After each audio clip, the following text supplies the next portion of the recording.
bersyukur alhamdulillah. Marilah senantiasa kita haturkan kepada kehadiran Allah Subhanahu wa taala.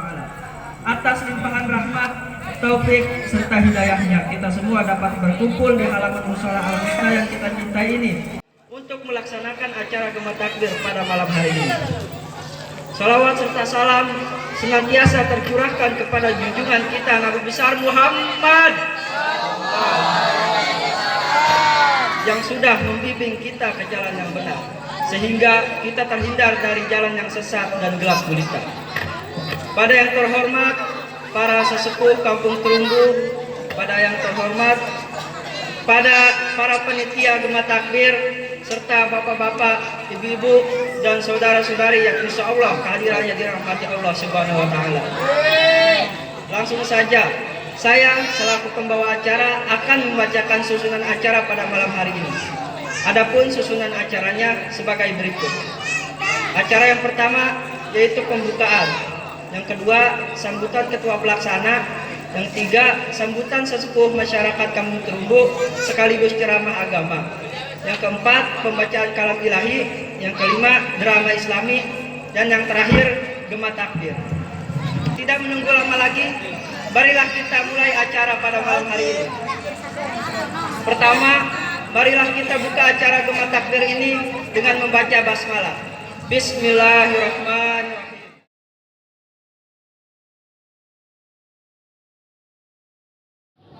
Pertama-tama, marilah kita panjatkan puja dan puji syukur kita kehadiran Allah Subhanahu wa taala. Salat serta salam tak lupa kita curahkan kepada junjungan kita Nabi besar Muhammad. Yang saya hormati bapak-bapak dan ibu-ibu sekalian sesepuh Kampung Terumbu, yang saya hormati warga Kampung Terumbu, yang saya hormati panitia dan pemuda-pemudi Al-Husna. Berdirinya saya di sini karena untuk mewakili teman-teman saya dari kepanitiaan dan dari MMA. Saya ingin mengucapkan terima kasih kepada warga Terumbu semua karena sudah mengizinkan kami mendahului Terumbu di tengah pandemi ini. Warga Terumbu mengizinkan kami untuk mengadakan acara yaitu Gema Takbir untuk menyambut Hari Raya Idul Fitri. Semoga kita semua diberikan kesehatan, amin. Semoga untuk beberapa saudara kita yang kemarin kena PHK dapat didapatkan lagi rezekinya. Semoga setelah pandemi selesai kita semua jadi lebih baik. Parah lu orang ngomong capek-capek. Yang terakhir saya mengucapkan terima kasih untuk ibu dan bapak-bapak yang hari ini, malam ini, waktu ini sudah dapat hadir menyempatkan untuk menyaksikan acara ini. Mohon maaf apabila acaranya sangat sederhana. Kita hanya punya waktu sekitar 9 hari atau 1 minggu untuk menyiapkan ini semua. Dan alhamdulillah kita dapat menyelenggarakan acara ini. Semoga lancar sampai selesai. Mungkin hanya itu yang dapat saya sampaikan. Kurang dan lebihnya mohon maaf. Wassalamualaikum warahmatullahi wabarakatuh. Memasuki acara yang ketiga, marilah kita saksikan pembacaan kalam ilahi dari saudara Fahri dan Fahrul. Kepadanya dipersilakan. Assalamualaikum warahmatullahi wabarakatuh.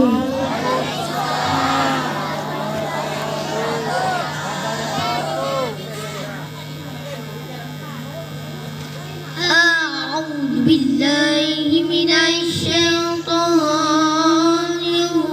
rajim.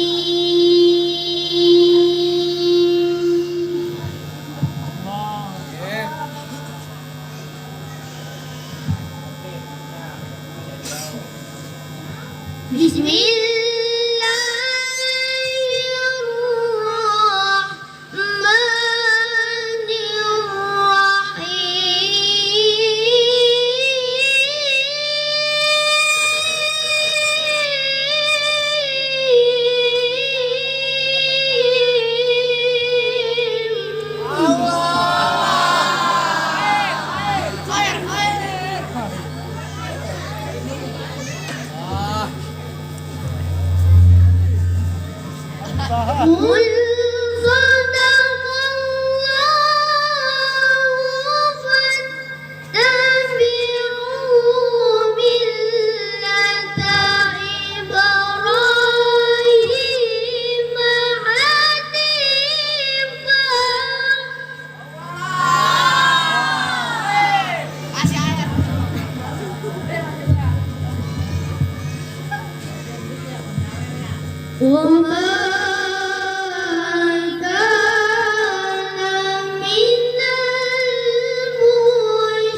Assalamualaikum warahmatullahi wabarakatuh.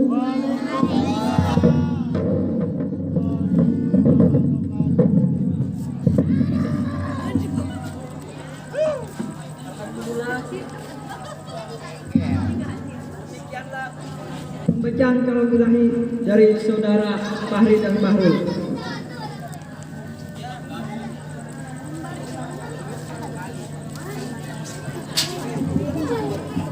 Selanjutnya, sambutan dan ceramah Islami dari sesepuh Kampung Terumbu oleh Bapak Ustadz Yusuf. Yang terhormat, waktu dan tempat kami persilahkan.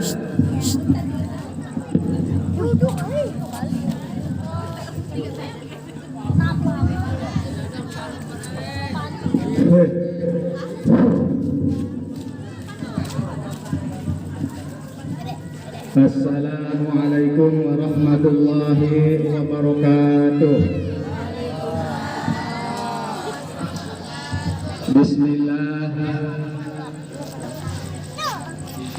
Bismillah, alhamdulillah, wassalatu wassalamu ala rasulillah wa ala alihi wa sahbihi wa mawalah. Rabbi israh li sadri wa yassir li amri wahlul 'uqdatam min lisani yafqahu qawli, amma ba'd.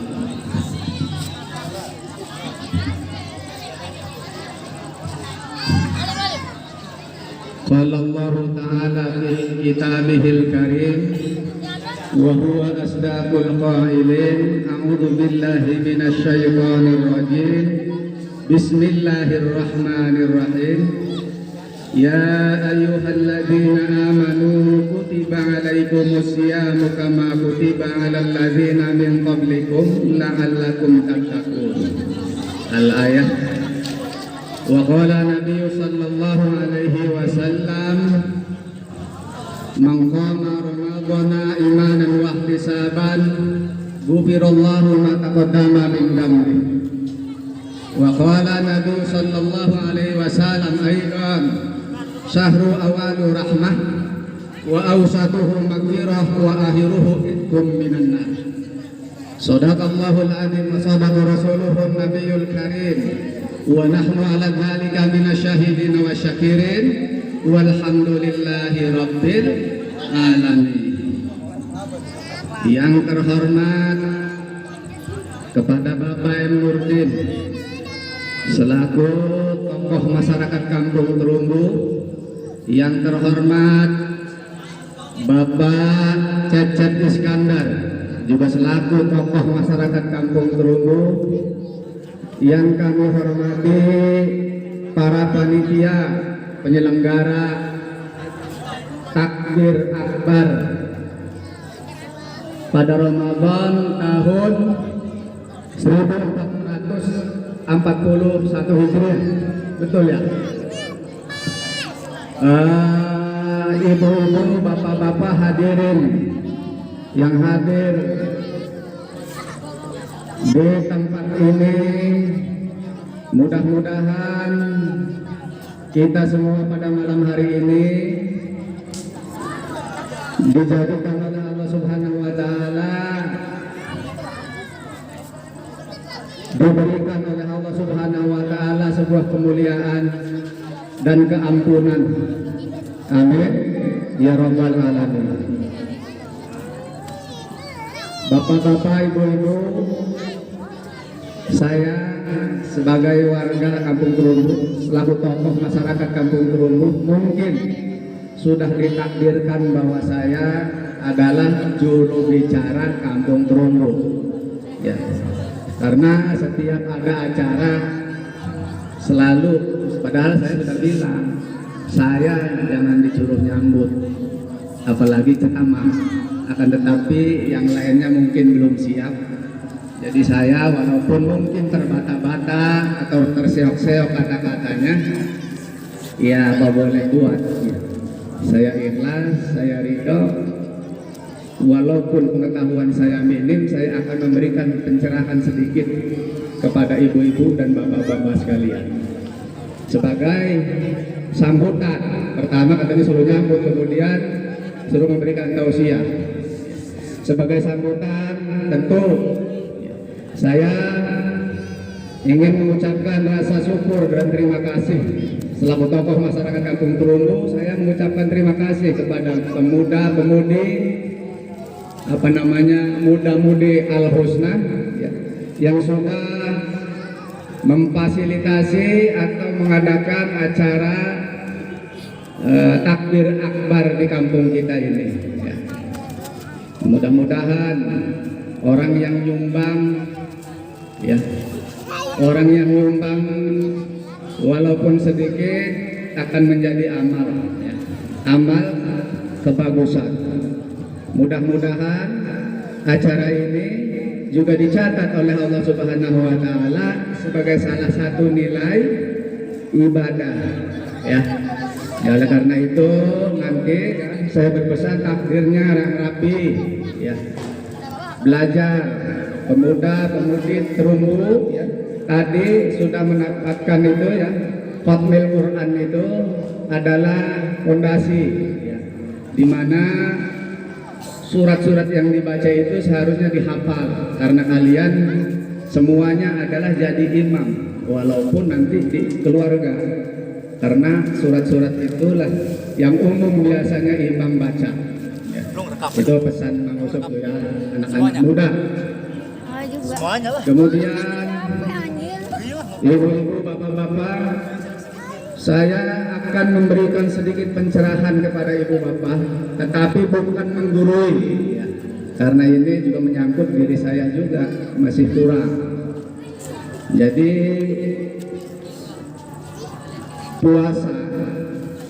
puasa sebagaimana yang hadisnya saya sebutkan tadi mengandung 3 dimensi, yaitu 10 hari yang pertama itu adalah sahrul awwalur rahmah.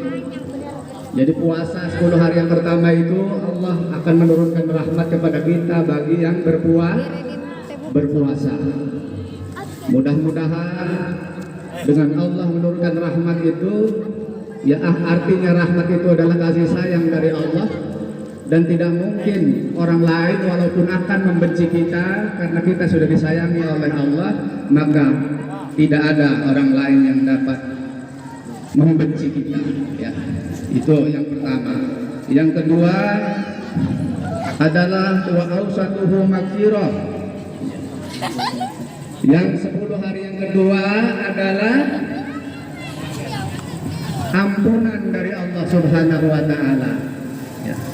Siapa saja yang sudah diampuni oleh Allah Subhanahu wa taala, barang siapa dia yang sudah diampuni dosa-dosanya, maka tentu saja doanya akan dikabul ya. Doanya akan dikabul oleh Allah Subhanahu wa taala. Oleh karena itu kemarin kata para kiai, para ustadz itu banyak-banyak meminta ampunan, yaitu apa, Allahumma innaka afuwun tuhibbul afwa fa'fu anni ya, kalau sendiri ya. Itu perbanyak doa itu, karena doa itu ya, beda dengan astagfirullahaladzim, walaupun sama-sama minta ampunan.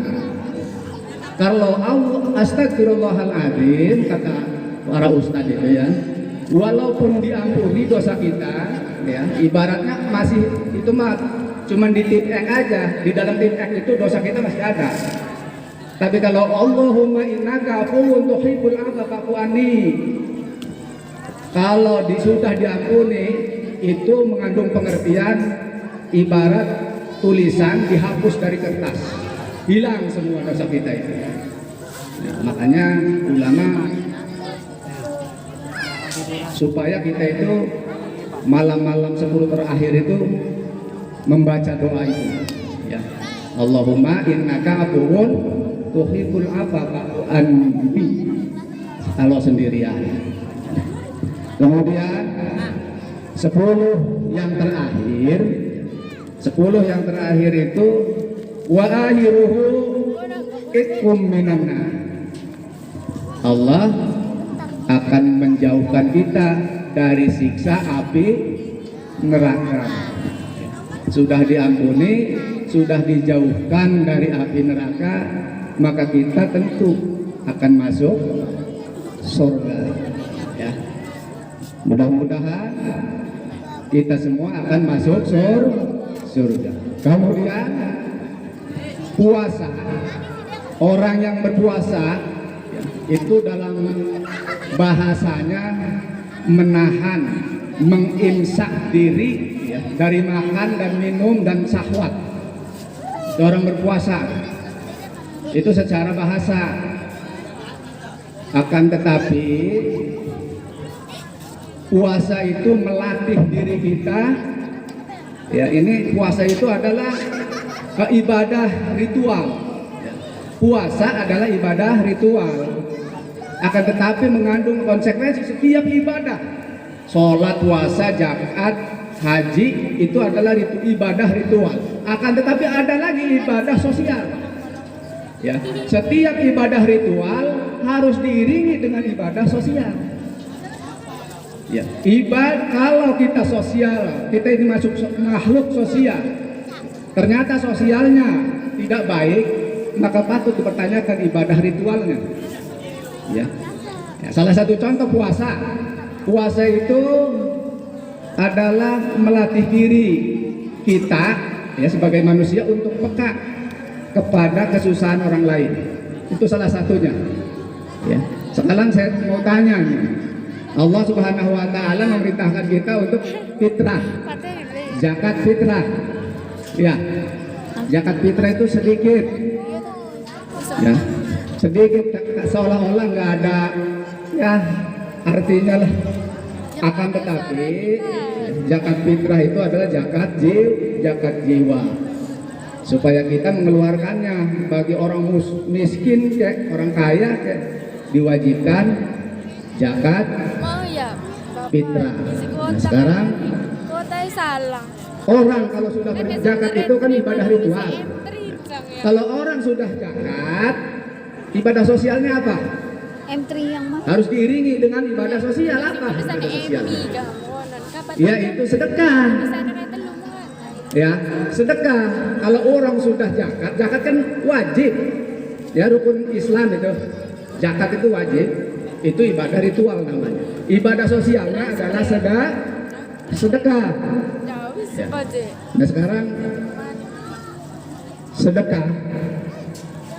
Salah satunya saya pernah baca di dalam hadis Nabi Muhammad Sallallahu Alaihi Wasallam, as-sodaqatu tasuddu sab'ina babam minal bala. Ya. As-sodaqatu, sedekah itu dapat menutup 70 pintu keburukan. Ya. 70 pintu keburukan. Sedekah itu dapat menutup 70 pintu keburukan. Ya. Sekarang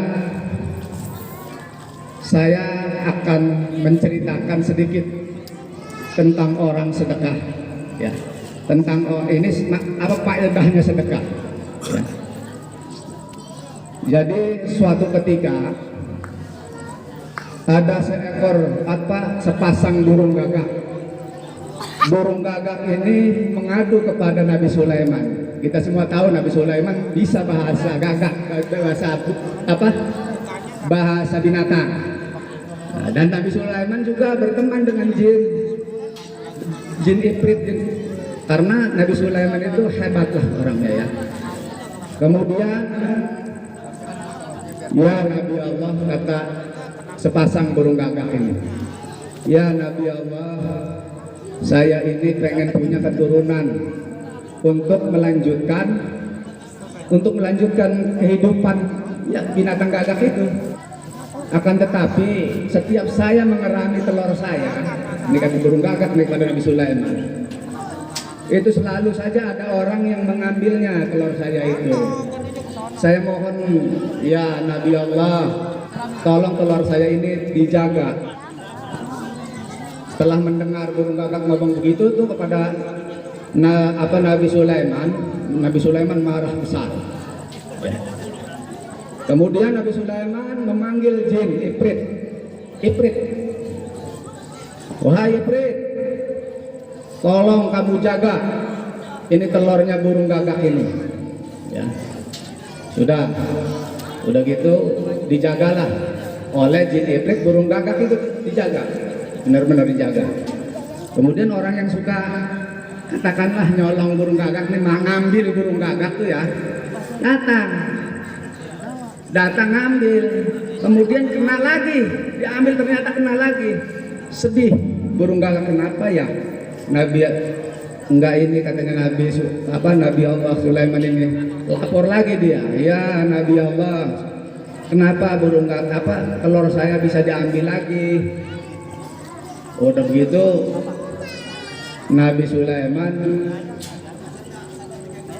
laporlah kepada Tuhan, berdoa kepada Allah Subhanahu wa taala, pengen tahu kenapa sih orang ini padahal sudah ada jin yang nunggu, kok masih bisa kena burung gagak ini, telurnya diambil.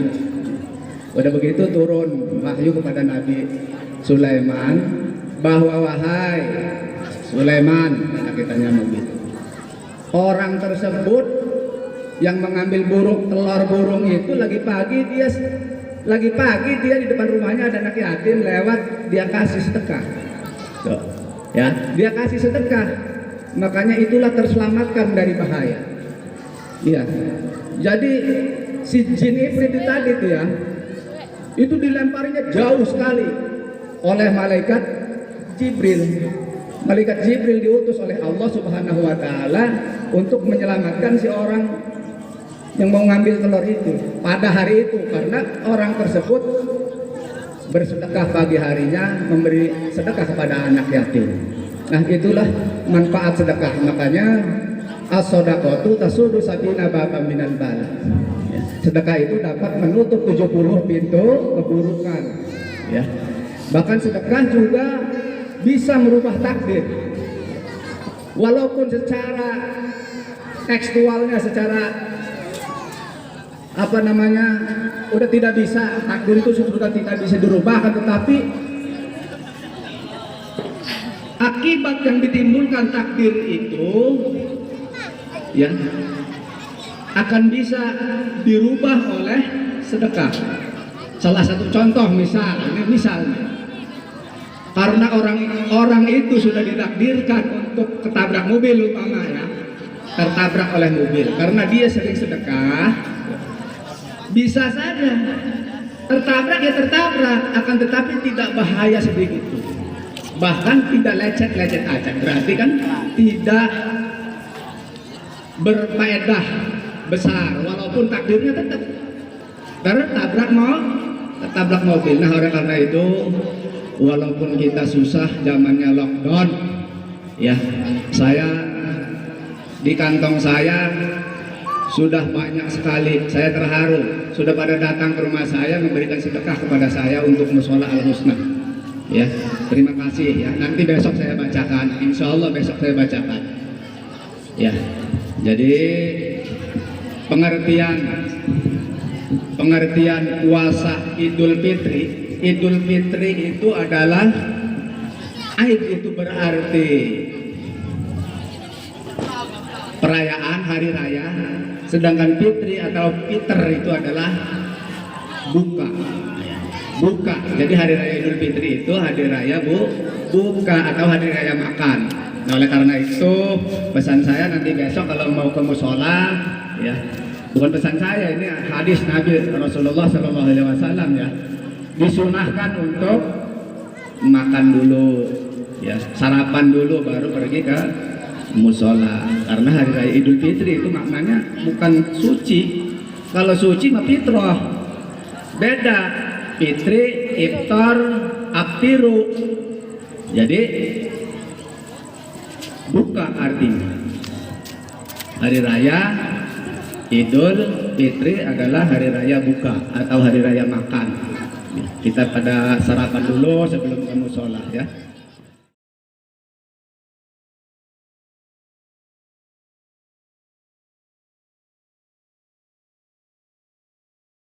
Kita semua, yaitu drama Islami oleh pemuda Kampung Terumbu. Selamat menyaksikan. Berikut adalah drama Islami yang akan ditampilkan oleh pemuda Kampung Terumbu. Drama ini menceritakan sepenggal kisah kehidupan dari Abdullah bin Huzaifah As-Sahmi Pemudinya nggak ada, lockdown kali. yang akan dibawakan oleh Seva. Selanjutnya ada Raja Persia yang akan dibawakan oleh Saudara Iqbal. Woi. Kita beri sambutan kepada Raja dengan dua pengawalnya yaitu Aci dan Okan. Keluar.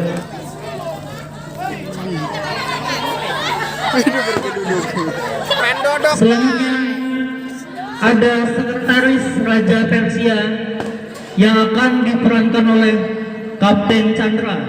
Kita sambut Kapten. Dada dong, dada. Asik. Gak ada akhlak Kang.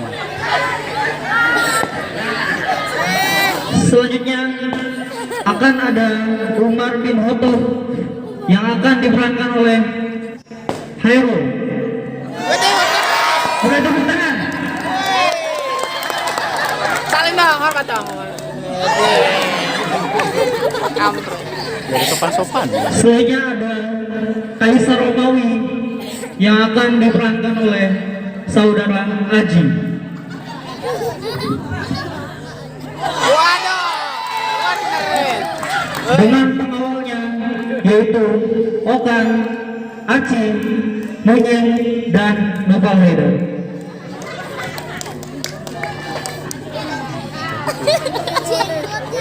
Aduh. Kaisar bongsor, bongsor. Selanjutnya yang terakhir ada tentara Muslim yaitu Felix, Alim, Detailnya. dan Ibni. Hah? Detailnya bagusan ini. Mahal. Belajar drama.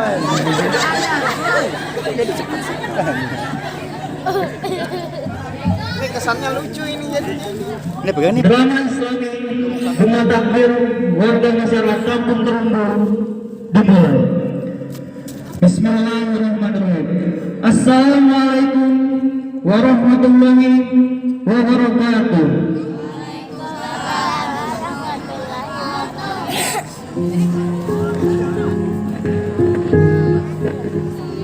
Pada suatu masa zaman dahulu,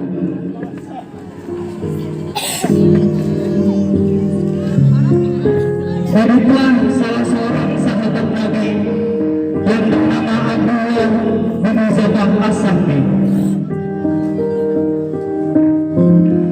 Suatu ketika Rasulullah mengutus Abdullah bin Huzaifah untuk mengirimkan surat kepada Raja Kisra yang berisi ajakan untuk masuk Islam.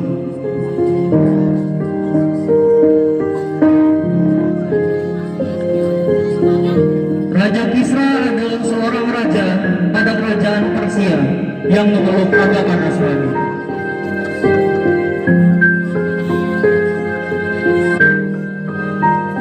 Setelah mendapatkan perintah dari Rasulullah, Abdullah bin Huzaifah melangsungkan perjalanannya untuk kerajaan Persia.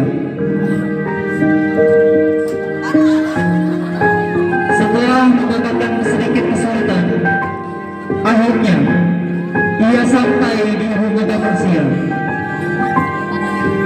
Abdullah menghadap sang raja dengan pakaian yang sederhana, sebagaimana kesederhanaan orang-orang Islam. Namun kepalanya tetap tegak dan jalannya pun tegak penuh bau. Tatkala Raja Kisra melihat Abdullah, dia memberi isyarat kepada pengawalnya supaya menerima surat yang dibawa Abdullah.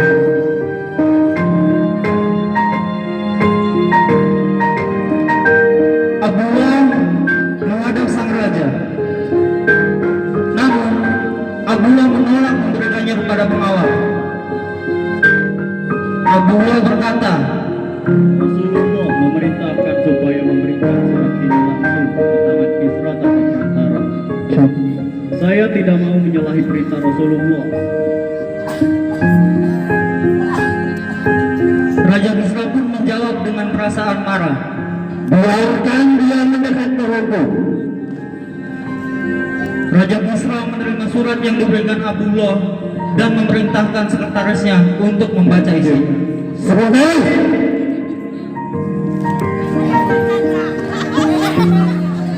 Daulat Paduka.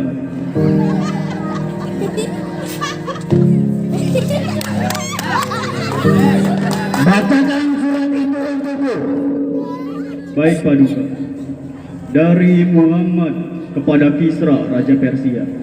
Berbahagialah siapa saja yang mengikuti petunjuk. Baru sampai situ, sekretaris membacakan surat. Api kemarahan menyala di dada Kisra. Mukanya berubah merah. Kurang ajar. Berani-beraninya dia menulis namanya lebih dahulu dari namaku. Padahal dia itu adalah budakku. Bentak Kisra geram. Surat yang sedang dibaca sekretarisnya itu ia sambar dan dirobek-robek. Lalu ia memerintahkan pengawalnya untuk mengusir Abdullah dari ruang pertemuan. Pengawal, usir dia. Abdullah pun meninggalkan kerajaan Persia dan bergegas menuju ke kediaman Rasulullah. Setibanya di hadapan Rasulullah, Abdullah bin Huzafah segera melaporkan segala kejadian yang dilihat dan dialaminya. Di antara perbuatan Kisra yang merobek surat beliau, mendengar laporan tersebut, Rasulullah pun bersabda, semoga Allah merobek-robek kerajaannya pula.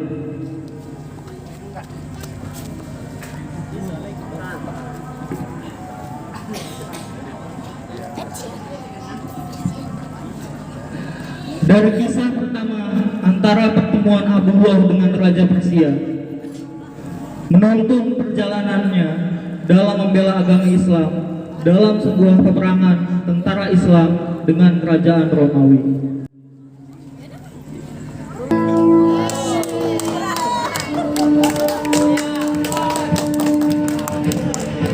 Pada tahun 19 Hijriah, Khalifah Umar mengirim angkatan perangnya untuk menyerang Romawi. Dalam pasukan itu terdapat seorang perwira senior, Abdullah bin Huzafah, Umar bin Khattab. Bismillahirrahmanirrahim. Berangkatlah saudaraku, kerebutlah kemenangan serta gemakan takdir sampai kemenangan kita raih. Allahu Akbar.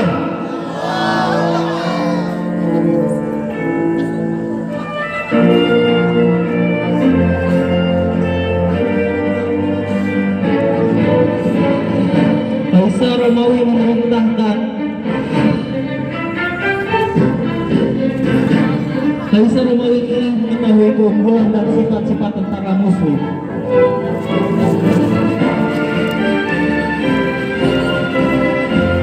Sumber perbuatan tentara Muslim adalah iman yang membajak dan keyakinan yang dalam, serta keberanian mereka menghadapi maut. Jihad di jalan Allah menjadi tekad dan cita-cita para tentara Muslim. Kaisar Romawi memerintahkan kepada para perwiranya, Kalungnya segede kenong. Jika kalian berhasil menawan tentara Muslim, jangan kalian bunuh, tapi bawa mereka ke hadapanku.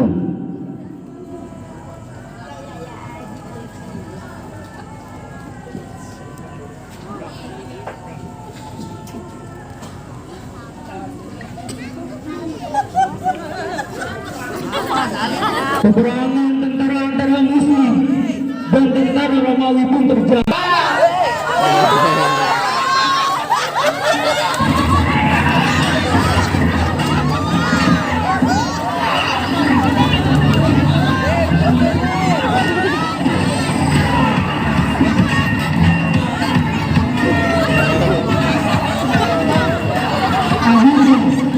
Peperangan antara tentara Muslim dan tentara Romawi pun terjadi pada masanya. Ditakdirkan Allah,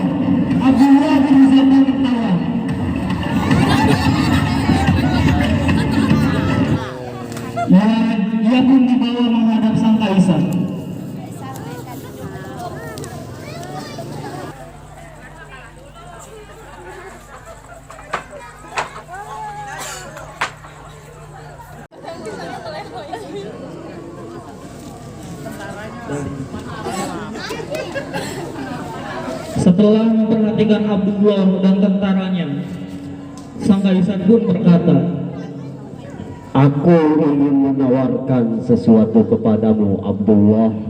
Abdullah bertanya, Apa yang hendak Anda tawarkan?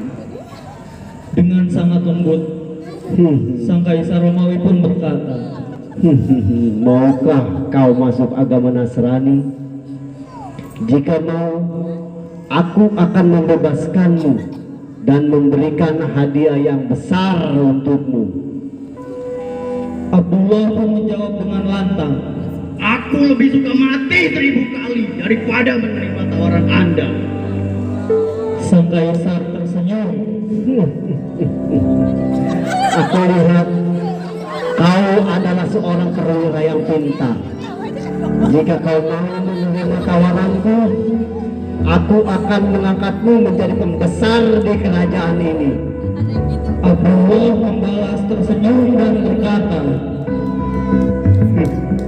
Demi Allah, seandainya Anda berikan padaku seluruh kerajaan Anda, ditambah semua kerajaan yang ada di tanah Arab ini, agar aku keluar dari agama Muhammad walau sekejap mata, aku tetap tidak akan menerimanya.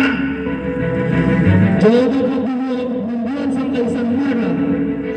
Dengan nada tinggi, sang kaisar berkata, Kalau begitu, kau akan aku bunuh. Silakan, lakukanlah apa saja yang Anda suka. jawab Abdullah. Kemudian kaisar Romawi memerintahkan tentaranya untuk mengikat Abdullah.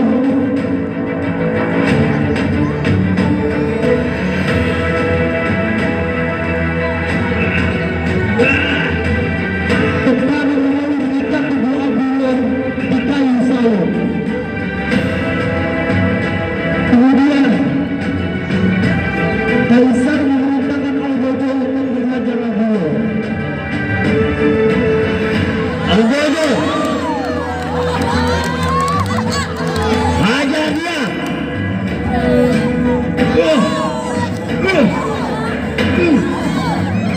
Setelah itu kaisar bertanya lagi, Bagaimana? Maukah kau masuk agama Nasrani, Abdullah? Tidak, jawab Abdullah. Pukul dia lagi.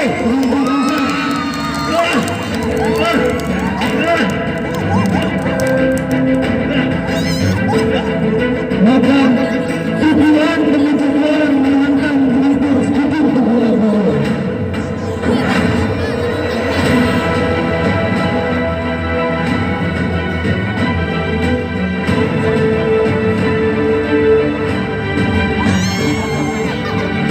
Bagaimana? Maukah kau pindah agama? Bujuk sang kaisar. Namun Abdullah tetap menolak. Karena tidak berhasil, kaisar menyuruh menghentikan siksaan dan pukulan. Abdullah diturunkan dari tiang salib. Pengawal, turunkan dia.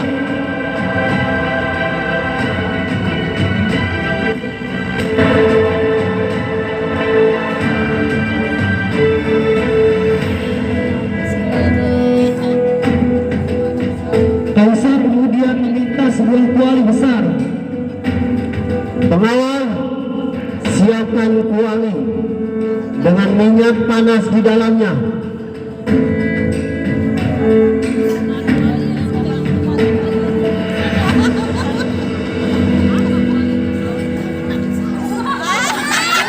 Aja.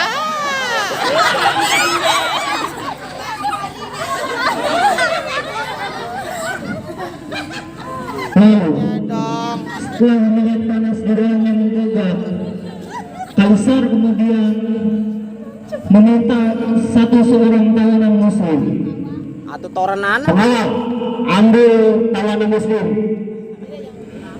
Satu tawanan itu kemudian dilemparkan ke dalam kuali. Lemparkan dia ke dalam kuali itu.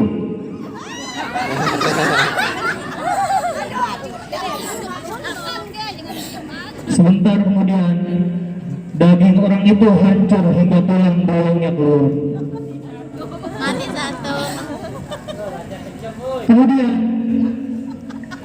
Kaisar kembali memujuk Abdullah agar mau pindah agama. Namun Abdullah tetap menolak. Dan akhirnya sang Kaisar memerintahkan pengawal untuk melempar Abdullah dalam kuali. Pengawal, lemparkan Abdullah ke kuali itu. Ketika pengawal menggiring Abdullah mendekati kuali, Abdullah pun menangis.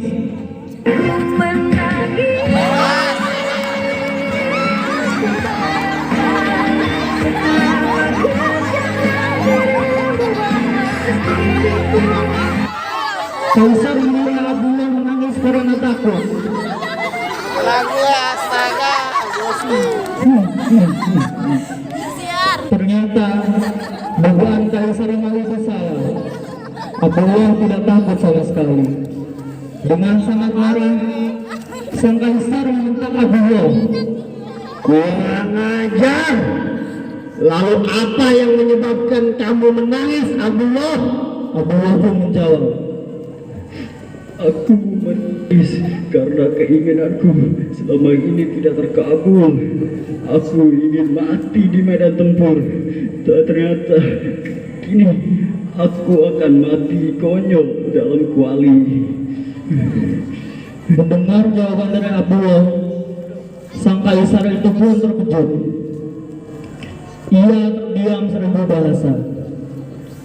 Kemudian sang Kaisar pun tersenyum dan berkata, Kalau begitu, maukah kau mencium kepalaku? tanya Kaisar tiba-tiba.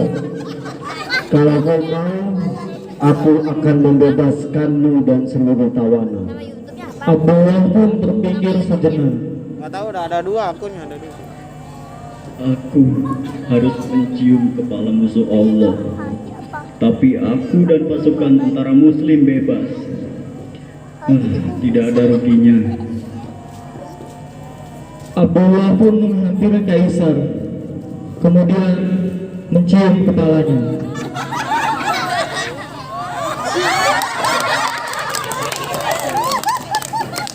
Kaisar kemudian memerintahkan para pengawal untuk membebaskan seluruh tawanan muslim sambil berkata, Pengawal, bebaskan Abdullah beserta tawanannya.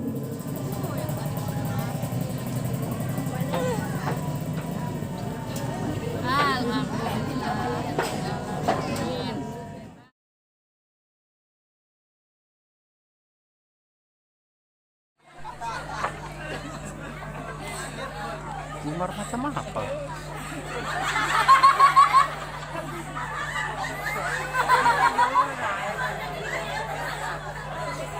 Setibanya di hadapan Khalifah Umar, Abdullah bin Huzafah melaporkan semua peristiwa yang dialaminya.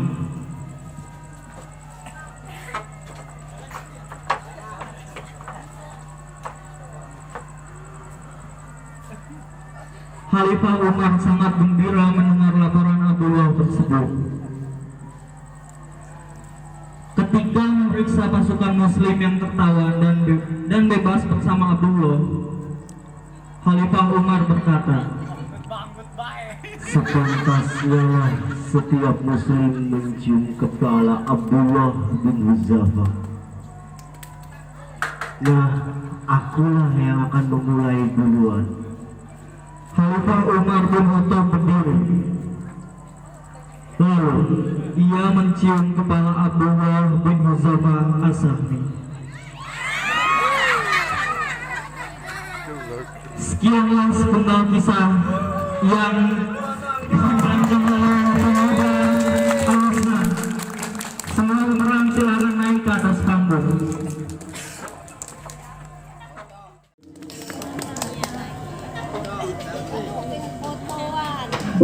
Dari cerita ini kita dapat mencontoh betapa kuat dan teguhnya keimanan yang dimiliki oleh Abdullah. Sebab walaupun digempur cobaan yang begitu berat, Abdullah tetap teguh memeluk agama yang diajarkan oleh Nabi Muhammad Sallallahu Alaihi Wasallam, yaitu agama Islam. Semoga kita pun dapat teguh menegakkan keyakinan kita di jalan Allah dengan rasa syukur dan bangga. Sekian, wassalamualaikum warahmatullahi wabarakatuh. Allahu